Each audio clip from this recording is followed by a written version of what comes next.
എല്ലാ കൂതാശകളും short time ആണെങ്കിൽ കുടുംബജീവിതം മാത്രം ലൈഫ് ലോങ് ആണ്. അപ്പനും നമ്മിൽ നിന്നും പഠിക്കുന്നു, നമ്മളത് പ്രാക്ടീസ് ചെയ്യുന്നു, നമ്മുടെ മക്കൾക്കത് പകർന്നു കൊടുക്കുന്നു. ചുരുക്കം പറഞ്ഞാൽ തൃത്വം ഈ കാലഘട്ടത്തിൽ ഈ ഭൂമിയിൽ ജീവിച്ച് തലമുറയിലേക്ക് കൈമാറുന്ന പ്രോസസ്സാണ് കുടുംബജീവിതം എന്ന് പറയുന്നത്. അതുകൊണ്ട് സ്നേഹമുള്ളവരെ, ഈ കുടുംബജീവിതം നയിക്കുവാൻ മാതൃകയാക്കേണ്ടത് അപ്പനെയല്ല, അമ്മയല്ല. അതുകൊണ്ടാണ് വിവാഹം കഴിപ്പിക്കാൻ നേരത്ത് കർത്താവ് പറഞ്ഞു എന്ത് ചെയ്യണം. നമുക്ക് ആ വചനം ഒന്ന് വായിച്ചേക്കാം. അതിൻ്റെയൊക്കെ അർത്ഥം എന്താണെന്ന് ആ വചനത്തിൽ പറയുന്നുണ്ട്. മത്തായിയുടെ സുവിശേഷം 19-ാം അധ്യായത്തിൽ ഒന്ന് വായിച്ച സഹോദരി. ഫരിസേയർ അടുത്തു ചെന്ന് അവനെ പരീക്ഷിച്ചുകൊണ്ട് ചോദിച്ചു, ഏതെങ്കിലും കാരണത്താൽ ഒരുവൻ ഭാര്യയെ ഉപേക്ഷിക്കുന്നത് നിയമാനുസൃതമാണോ? അവൻ മറുപടി പറഞ്ഞു, സ്രഷ്ടാവ് ആദ്യം മുതലേ അവരെ പുരുഷനും സ്ത്രീയുമായി സൃഷ്ടിച്ചു എന്നും ഇക്കാരണത്താൽ പുരുഷൻ പിതാവിനെയും മാതാവിനെയും വിട്ട് ഭാര്യയോട് ചേർന്നിരിക്കും, അവർ ഇരുവരും ഏക ശരീരമായി തീരുമെന്ന് അവിടുന്ന് അരുളി ചെയ്തിട്ടുണ്ടെന്നും നിങ്ങൾ വായിച്ചിട്ടില്ലേ? ഇതാണ് കർത്താവ് പറയുന്നത്. അപ്പനെയും അമ്മയും വിട്ടു പോരുക എന്ന് പറഞ്ഞാൽ അപ്പൻ്റെയും അമ്മയുടെയും മാതൃക കണ്ട് നിൻ്റെ കുടുംബജീവിതം നീ പ്രാക്ടീസ് ചെയ്യാനല്ല നിൽക്കേണ്ടത്. നന്മകൾ പ്രാക്ടീസ് ചെയ്തോ. മദർ തെരേസയുടെ ജീവിതത്തിൻ്റെ അടിസ്ഥാനം അവളുടെ അമ്മ പാവപ്പെട്ടവനെ ശുശ്രൂഷിക്കുന്നത് കണ്ടുകൊണ്ടാണ് ഇന്ത്യക്കൊരു മദർ തെരേസ ഉണ്ടായത്. ഈ ഭൂമിയിൽ ഒരു വിശുദ്ധനുണ്ടാകുന്നുണ്ടോ, അതിൻ്റെ അടിസ്ഥാനം ഒരപ്പനും അമ്മയുമാണ്. ഹല്ലേലൂയ. നന്മകളൊക്കെ നമുക്ക് സ്വീകരിക്കാം, എന്നാൽ നമ്മുടെ സുഖങ്ങളും നമ്മുടെ താല്പര്യങ്ങളും നമ്മുടെ ഇഷ്ടങ്ങളും അത് നടക്കാതെ വരുമ്പോൾ എൻ്റെ അപ്പനെയും എൻ്റെ അമ്മയും നമ്മൾ വിളിച്ച് നിലവിളിക്കരുത്. അതുകൊണ്ടാണ് കർത്താവ് പറഞ്ഞത്, ഏത് കാലഘട്ടത്തിലും അപ്പനെയും അമ്മയും നോക്കുന്നതിനേക്കാൾ നല്ലത് ക്രിസ്തുവിനെ നോക്കിയാൽ മതി. മാതാപിതാക്കളെ വിട്ട് കൂദാശയിലേക്ക് വരിക, ക്രിസ്തുവിലേക്ക് വരിക, സഭയിലേക്ക് വരിക. ഇതാണ് ഈ വാക്കിൻ്റെ അർത്ഥം. അപ്പോൾ കുടുംബജീവൻ നന്നാകണമെങ്കിൽ ഒരു ഭാര്യ തീരുമാനിക്കേണ്ട കാര്യം ഇത്രയാണ്. എൻ്റെ അപ്പൻ ഇങ്ങനെയാണ്, എൻ്റെ അമ്മ ഇങ്ങനെയാണ്, ഞങ്ങളുടെ കുടുംബത്തിൽ ഇങ്ങനെയാണ്, ഞങ്ങൾ ഷെയറിംഗ് ആണ്, കെയറിംഗ് ആണ് എന്ന് പറയരുത്. തെക്കനോ വടക്കനോ ഷെയറിങ്ങോ കെയറിങ്ങോ ഒന്നുമല്ല അടിസ്ഥാനം, ക്രിസ്തുവാണ് അടിസ്ഥാനം. എൻ്റെ കുടുംബത്തിൽ അപ്പനോട് അമ്മ ഇങ്ങനെ പെരുമാറരുത്, എൻ്റെ അമ്മ ഇങ്ങനെയാണ് അപ്പനോട് പെരുമാറരുത്, എൻ്റെ അപ്പൻ ഇങ്ങനെയാണ് പെരുമാറരുത്, അതുപോലെയാണ് ഞാൻ ജീവിക്കുന്നത്. ആ അപ്പന് ജനിച്ച അതേ ആൾ തന്നെയാണ്, അതുകൊണ്ട് മാറ്റമൊന്നും ഉണ്ടാകണ്ട എന്നല്ല പറയേണ്ടത്. പകരം നീ ക്രിസ്തുവിലേക്ക് വരുമ്പോൾ അപ്പൻ്റെ അമ്മയുടെ ആ ബന്ധങ്ങൾ അതിൽ നിന്ന് സ്വീകരിക്കേണ്ടത് സ്വീകരിക്കുക, ബാക്കി ഉപേക്ഷിക്കുക. പകരം ക്രിസ്തുവിനെ സ്വീകരിക്കുക. തന്മൂലം പിന്നീട് ഒരിക്കലും അവർ രണ്ടല്ല. ക്രിസ്തുവിലാണ് നിങ്ങൾ ഒന്നായിത്തീരുന്നതെങ്കിൽ നിങ്ങൾ ഒരിക്കലും രണ്ടല്ല, നിങ്ങൾ ഒന്നാണ്. 50-60 വയസ്സ് കഴിഞ്ഞിട്ടും ഇപ്പോഴും എനിക്ക് ചേർന്ന തുണയല്ല അവളെന്ന് തോന്നുന്നെങ്കിൽ ചേട്ടാ, ഭാര്യയുടെ കുഴപ്പമല്ല, നീ ഇപ്പോഴും ക്രിസ്തുവിലായിട്ടില്ല.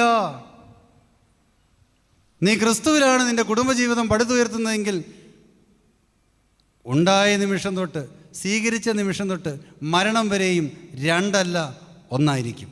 ഇപ്പം ജീവിത പങ്കാളിയുടെ പരാതി എന്താണ്?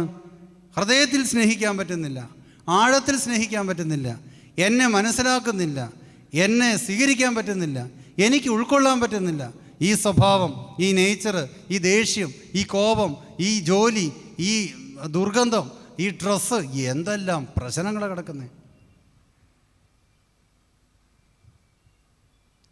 ഒരു വ്യക്തിയെ ഈ ഭൂമിയിൽ സ്വീകരിക്കാൻ എന്തു ചെയ്യണം? ഇത് പഠിച്ചിട്ട് വേണമല്ലോ കുടുംബജീവിതത്തിൽ ജീവിത പങ്കാളിയെ സ്വീകരിക്കാൻ. അപ്പോസ്തലന്മാർ സുവിശേഷം എഴുതുമ്പോൾ അവരൊരു കാര്യം പഠിപ്പിച്ചു. 1 യോഹന്നാൻ 1-ാം അധ്യായം 1 തൊട്ടുള്ള തിരുവചനം. ആദ്യം മുതൽ ഉണ്ടായിരുന്നതും ഞങ്ങൾ കേട്ടതും സ്വന്തം കണ്ണുകൊണ്ട് കണ്ടതും സൂക്ഷിച്ചു വീക്ഷിച്ചതും കൈകൊണ്ട് സ്പർശിച്ചതുമായ ജീവന്റെ വചനത്തെപ്പറ്റി ഞങ്ങൾ അറിയിക്കുന്നു. അപ്പോസ്തലന്മാർ സ്വർഗത്തിൻ്റെ കാര്യം പറയുകയാണ്.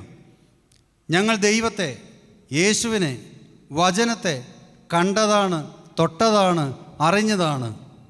ഇത് ഞാൻ എന്തിനാ നിങ്ങളോട് പറയുന്നതെന്ന് നിങ്ങൾക്കറിയാമോ? ഇതാണ് ഈ യോഹന്നാൻ ശ്ലീഹ ചോദിക്കുന്നത്.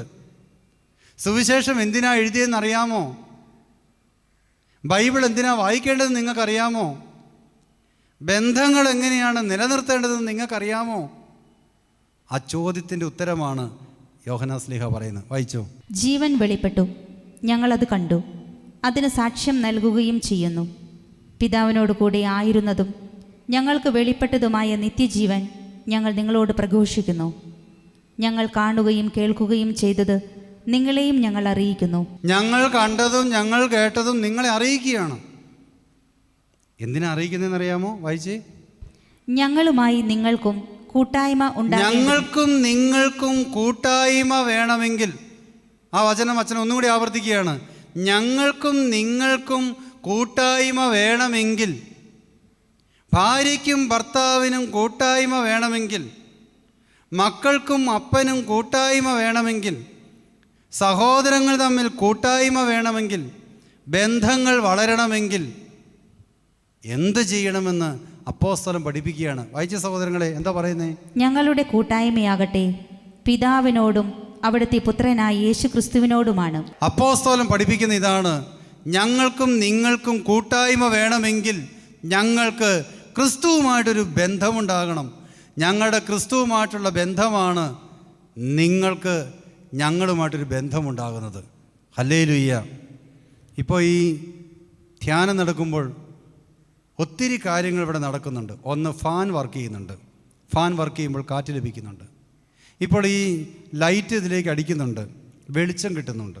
ഈ മൈക്ക് ഇത് ആംപ്ലിഫൈ ചെയ്ത് സൗണ്ട് കേൾക്കുന്നുണ്ട്.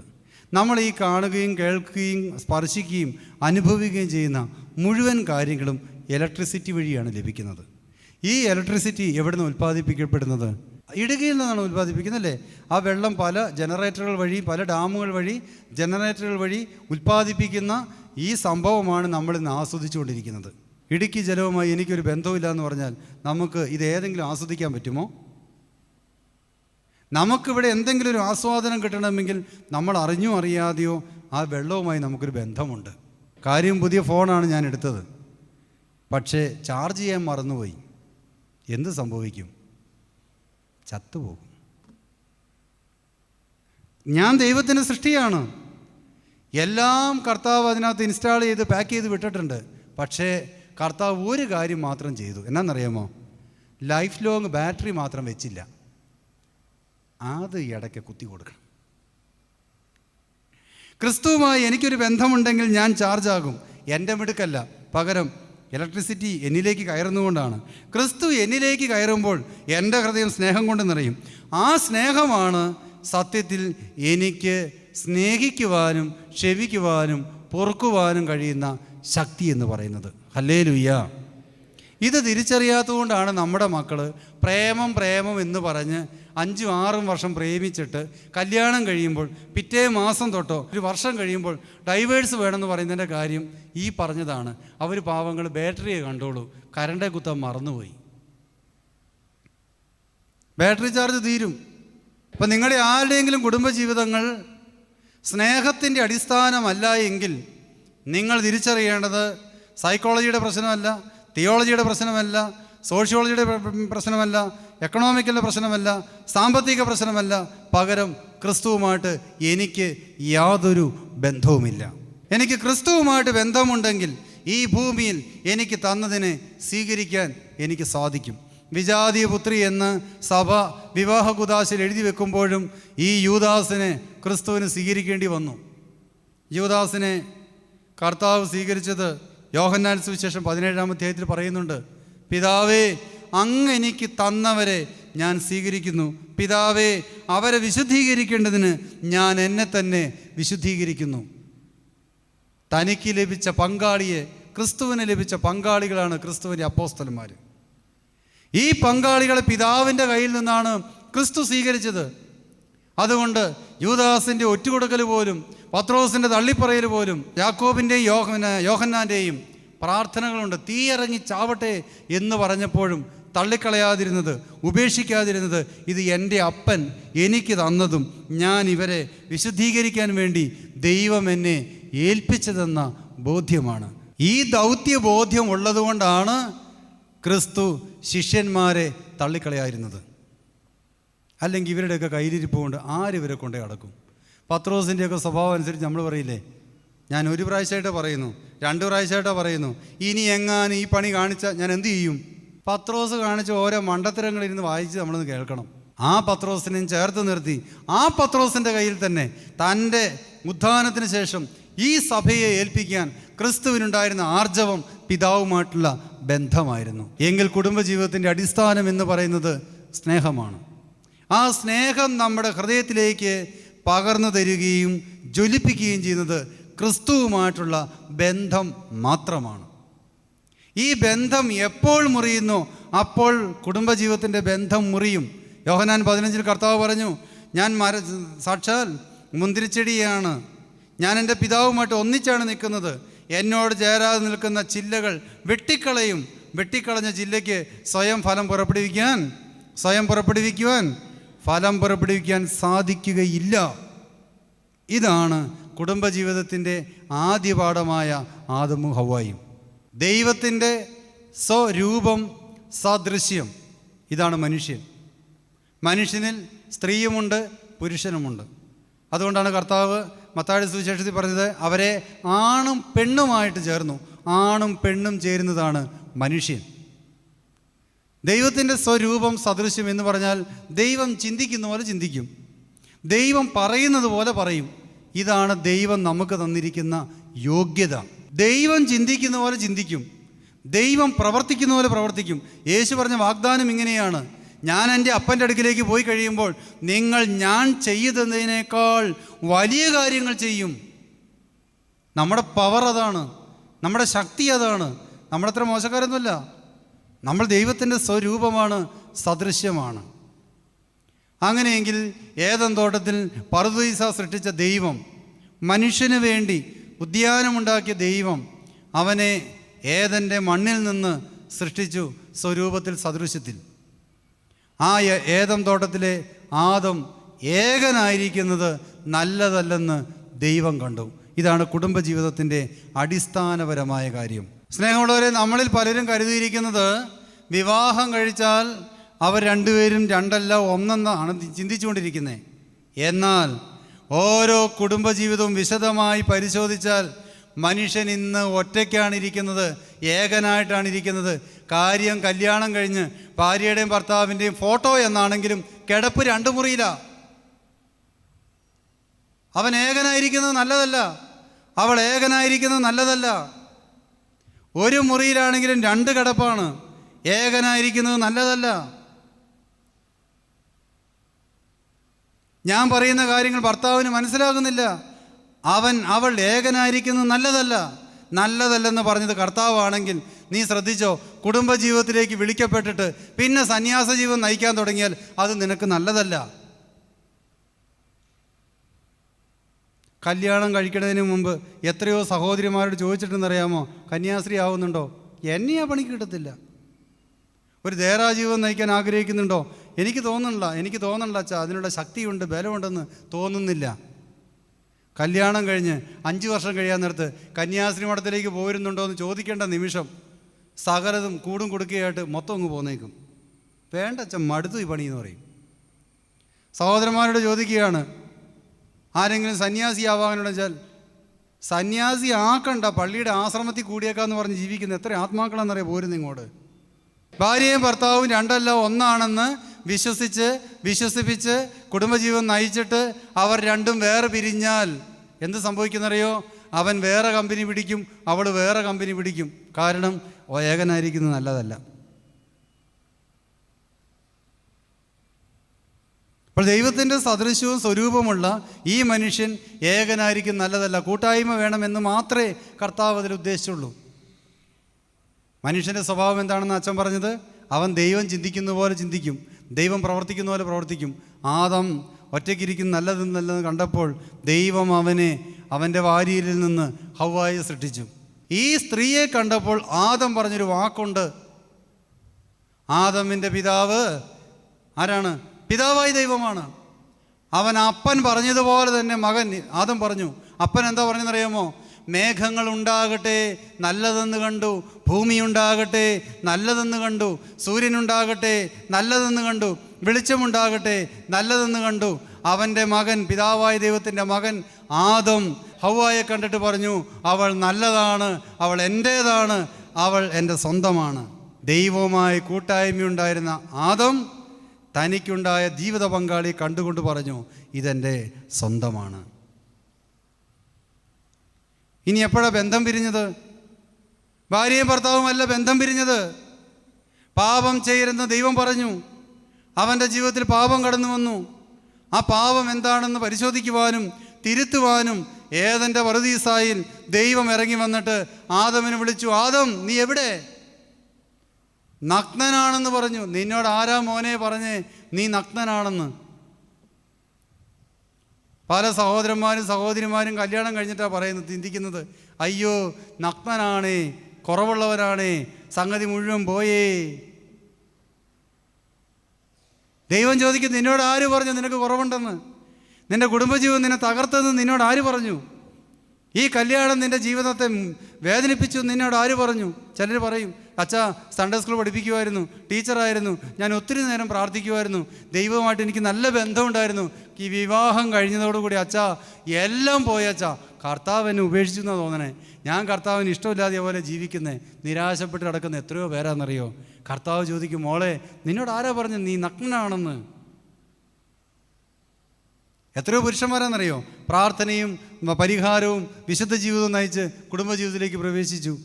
അവരുടെ ഉദ്ദേശപ്രകാരം ആഗ്രഹപ്രകാരം അല്ല കുടുംബജീവിതത്തിൻ്റെ പങ്കാളി പ്രവർത്തിച്ചത്. എല്ലാം തകർന്ന് തരിപ്പണമായി കഴിയുമ്പോൾ പലപ്പോഴും വന്നിട്ട് പറയും, പണ്ട് ഞാൻ പ്രാർത്ഥിക്കുമായിരുന്നു, പണ്ട് ഞാൻ നന്നായി കരുണയ്ക്ക് വേണ്ടി യാചിക്കുമായിരുന്നു, ഇപ്പോൾ ഒന്നിനും പറ്റുന്നില്ല അച്ഛാ, ഞാൻ മടുത്തു അച്ഛാ, ഞാൻ ശരിയല്ല അച്ഛാ. കർത്താവ് നിന്നോട് ചോദിക്കുന്നു, നിന്നോട് ആരാ പറഞ്ഞത് നീ നഗ്നനാണെന്ന്? ആരാ പറഞ്ഞെന്നറിയാവോ? അടുത്ത വചനം പറയുന്നുണ്ട്. ദൈവം ചോദിച്ചു, മോനെ തിന്നരുതെന്ന് നിന്നോട് പറഞ്ഞ വൃക്ഷത്തിൻ്റെ ഫലം തിന്നുവോ? ഇനി നിങ്ങൾ അതിൻ്റെ ആൻസർ പറ. തിന്നോ എന്ന് ചോദിച്ചാൽ എന്ത് പറഞ്ഞാൽ മതി? തിന്നോ എന്ന് പറഞ്ഞാൽ മതി. അവൻ എന്താ ആൻസർ പറഞ്ഞത്? ബൈബിളിലെ ആ വചനം മാത്രം ഒന്ന് വായിച്ച സഹോദരി. ഈ ദൈവം ചോദിക്കുകയാണ്, തിന്നരുതെന്ന് നിന്നോട് ഞാൻ പറഞ്ഞ ഫലം നീ തിന്നുവോ?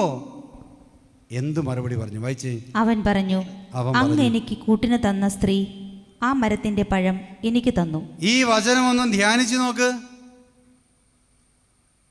അവൻ ആദ്യം കുറ്റപ്പെടുത്തിയത് ആരെയാ? ഭാര്യയാണോ ദൈവത്തെയാണോ? ആരെ കുറ്റപ്പെടുത്തിയേ? ഇതാണ് പാപത്തിലൂടെ ദൈവബന്ധം മുറിഞ്ഞുപോയി. ഞാനും നീയും തമ്മിൽ എന്ത് ബന്ധം? പറ്റിയ പാർട്ടിയായിരുന്നു, എൻ്റെ സമാധാനം കളയാൻ ഒരു സാധനത്തിന് നീ തന്നിട്ടുണ്ടെന്ന് പറഞ്ഞു. അതാണ് ആ വാക്കിൻ്റെ അർത്ഥം. എന്നാ സംഭവിച്ചത്? ഇത്രയേ ഉള്ളൂ, നീ എനിക്ക് കൂട്ടിന് തന്ന സ്ത്രീ എന്നെ ഈ പരുവത്തിലാക്കി. ദൈവമായുള്ള ബന്ധം മുറിഞ്ഞവന് ജീവിത പങ്കാളിയായിട്ടുള്ള ബന്ധം മുറിഞ്ഞുപോയി. ആ സ്ത്രീ അതിനു മുമ്പ് എന്താ പറഞ്ഞേ? എൻ്റെ സ്വന്തം, എൻ്റെ മാംസം, എൻ്റെ അസ്ഥി, എൻ്റെ സ്വന്തം എന്ന് പറഞ്ഞ് ആദം പറയാ. ആ സ്ത്രീ യോഹന്നാൻ ശ്ലീഹ പറയുകയാണ്, പിതാവുമായി നിങ്ങൾക്ക് ബന്ധമുണ്ടോ? യേശുവുമായിട്ട് നിങ്ങൾക്ക് ബന്ധമുണ്ടോ? എങ്കിലേ നിനക്ക് നിൻ്റെ കുടുംബജീവിതം നയിക്കാൻ പറ്റുകയുള്ളൂ. ക്രിസ്ത്യാനികളുടെ കുടുംബജീവിതം ഇന്ന് നഷ്ടപ്പെടാനുള്ള കാരണം പണമില്ലാത്തതുകൊണ്ടല്ല, ജോലി ഇല്ലാത്തതുകൊണ്ടല്ല, വിദ്യാഭ്യാസം ഇല്ലാത്തതുകൊണ്ടല്ല, ദൈവവുമായിട്ട് യാതൊരു ബന്ധവും ഇല്ലാത്തതുകൊണ്ടാണ്. അതുകൊണ്ടാണ് ഈ കാലഘട്ടത്തിൽ ഡൈവേഴ്സ് വളരാനുള്ള കാരണം. പഴയ കാലങ്ങളിൽ 10-30 വർഷം മുമ്പ് ചിന്തിച്ചു നോക്ക്. സമ്പത്തില്ല, ദാരിദ്ര്യം, കഷ്ടപ്പാട്, മക്കളുടെ എണ്ണം കൂടുതൽ, അടിമത്തമായിരുന്നു. അന്നൊന്നും ഡൈവേഴ്സ് നടന്നില്ല. ഇന്ന് ഡൈവേഴ്സ് കൂടുന്നോ കുറയുന്നോ? നിങ്ങൾ പറ, കൂടുന്നോ കുറയുന്നോ? വിദ്യാഭ്യാസം ഇല്ലാത്തതുകൊണ്ടാണോ? അവകാശം ഇല്ലാത്തതുകൊണ്ടാണോ? സ്വാതന്ത്ര്യം ഇല്ലാത്തതുകൊണ്ടാണോ? ഇല്ലാതെ പോയത് ഒന്ന് മാത്രം, ദൈവം മാത്രം അവർക്കില്ലാതെയായിപ്പോയി. അതുകൊണ്ട് സ്നേഹമുള്ളവരെ, കുടുംബജീവിതം അച്ഛൻ ആദ്യം പറഞ്ഞില്ലേ, ഇച്ചീച്ചി പണിയല്ല കുടുംബജീവിതം. ഒരു വിശുദ്ധന് മാത്രമേ ഈ കാലഘട്ടത്തിൽ കുടുംബജീവിതം നയിക്കാൻ പറ്റുകയുള്ളൂ. മറ്റാർക്കും ഇത് സാധിക്കുകയില്ല. അതുകൊണ്ടാണ് അപ്പോസ്തലന്മാർക്ക് ഈ കാര്യം മനസ്സിലായപ്പോൾ അപ്പോസ്തലന്മാർ പറഞ്ഞു, ഇത് മനുഷ്യനെ കൊണ്ട് സാധിക്കില്ല കേട്ടോ കർത്താവേ, ഭയങ്കരം. അപ്പോൾ കർത്താവ് പറഞ്ഞൊരു മനോഹരമായൊരു മറുപടിയുണ്ട്. വിവാഹം കഴിച്ചവർ നെഞ്ചത്ത് എഴുതിയിടേണ്ട ഒരു വചനമുണ്ട്. ശിഷ്യന്മാർ അവനോട് പറഞ്ഞു, ഭാര്യാഭർത്തൃബന്ധം ഇത്തരത്തിലുള്ളതെങ്കിൽ വിവാഹം ചെയ്യാതിരിക്കുന്നതാണല്ലോ ഭേദം. അവൻ പറഞ്ഞു, കൃപ ലഭിച്ചവരല്ലാതെ മറ്റാരും ഈ ഉപദേശം ഗ്രഹിക്കുന്നില്ല. കർത്താവ് പറയുകയാണ്, കൃപ ലഭിച്ചവനല്ലാതെ മറ്റാർക്കും കല്യാണം കഴിക്കാൻ പറ്റൂല. നമ്മൾ വിചാരിച്ചേക്കണത് ഗതികെട്ടവൻ്റെ തലയിൽ വന്ന സാധനമാണ് എന്ത് പെണ്ണ്. ഗതികെട്ടവളുടെ തലയിൽ വന്ന സാധനമാണ് ചെറുക്കൻ. അല്ല സഹോദരി, ഇത് നിന്നെ കൊണ്ട് ഈ പാനപാത്രം ചുമക്കാൻ പറ്റുള്ളൂ എന്ന് കർത്താവിനറിയാം. സ്നേഹമുള്ളവരെ, നമ്മൾ ധ്യാനിച്ചത് ഇത്രയേ ഉള്ളൂ. കുടുംബജീവിതം സ്ഥാപിച്ചത് ദൈവമാണ്. കുടുംബജീവിതം മുന്നോട്ട് പോകണമെങ്കിൽ അതിൻ്റെ ഇന്ധനം സ്നേഹമാണ്. ആ സ്നേഹം എന്ന് പറയുന്നത് ദൈവബന്ധമാണ്. ആ ബന്ധമുണ്ടെങ്കിൽ മാത്രമേ കുടുംബജീവിതം മുന്നോട്ട് നയിക്കാൻ പറ്റൂ. നിങ്ങളിൽ ആരെങ്കിലും ഇന്ന് കുടുംബജീവിതം മടുത്തെന്ന് പറഞ്ഞിരിക്കുന്നുണ്ടെങ്കിൽ, ഞാൻ മടുത്തു കേട്ടോ, ഞാൻ ആത്മഹത്യ ചെയ്യാൻ പോവുകയാണേ, എന്നെക്കൊണ്ട് പറ്റില്ല ഈ ബന്ധം മുന്നോട്ട് പോകാൻ, അപ്പാ അമ്മയെ മടുത്തു, മക്കളെ മടുത്തു, ഈ ബന്ധം നിർത്തിയേക്കാം എന്ന് നിങ്ങൾ ആരെങ്കിലും പറയുന്നുണ്ടെങ്കിൽ, സഹോദര സഹോദരി, ദൈവമായിട്ടുള്ള ബന്ധമാണ് മുറിഞ്ഞിരിക്കുന്നത്. ഭർത്താവായിട്ടല്ല, ഭർത്താവിൻ്റെ വീട്ടുകാരായിട്ടല്ല, ഭാര്യയുടെ വീട്ടുകാരായിട്ടല്ല, ദൈവമായിട്ടുള്ള നിൻ്റെ ബന്ധം മുറിഞ്ഞിരിക്കുന്നു. ഈ ദൈവബന്ധം നിലനിർത്തിയാൽ മാത്രമേ കുടുംബജീവിതം മുന്നോട്ട് പോകൂ. ജീവിതത്തിൽ വിശുദ്ധർക്ക് കുടുംബജീവിതം നയിക്കാൻ പറ്റൂ. കാരണം കുരിശെടുക്കാൻ, കൂദാശ സ്വീകരിക്കാൻ ഒരു വിശുദ്ധനെ സാധിക്കുകയുള്ളൂ. അതുകൊണ്ടാണ് സഭ നിന്നെ വിവാഹത്തിന് മുമ്പാകെ കൂദാശ കുമ്പസാരം നടത്തിയത്. നീ അത് ആത്മാർത്ഥതയോടെയാണ് നടത്തിയതെങ്കിൽ ഇന്നും നിനക്ക് നിൻ്റെ കുരിശ് ചുമക്കാൻ സാധിക്കും. നിൻ്റെ ദൈവവിളി നിനക്ക് വീഴ്ച വന്നിട്ടുണ്ടെങ്കിൽ നിൻ്റെ കുമ്പസാരത്തിലും ദൈവവുമായിട്ടുള്ള ബന്ധത്തിൽ വീഴ്ച വന്നിട്ടുണ്ട്. ജീവിത പങ്കാളിയെന്ന് ഓർക്കുക. ജീവിത പങ്കാളി ഇല്ലാത്ത ഒരു മാതാപിതാക്കളെ ഓർക്കുക. അവരുടെ കുറവുകളും ബലഹീനതകളെല്ലാം നമ്മുടെ മനസ്സിലൊന്ന് ധ്യാനിക്കുക. കർത്താവേ, എൻ്റെ ജീവിത പങ്കാളിയുടെ എല്ലാ കുറവുകളും എല്ലാ ബലഹീനതകളും സ്വീകരിക്കാൻ സാധിക്കാത്തത് ഞാനും നീയും തമ്മിലുള്ള ബന്ധം നഷ്ടപ്പെട്ടതുകൊണ്ടാണ്. നിൻ്റെ പരിശുദ്ധാത്മാവിനെ എന്നിലേക്ക് അയക്കണമേ. എൻ്റെ കുടുംബജീവിതം വിശുദ്ധീകരിക്കാൻ സഹായിക്കണമേ. പിതാവിൻ്റെയും പുത്രൻ്റെയും പരിശുദ്ധ റുഹായുടെയും നാമത്തിൽ തന്നെ ആമീൻ.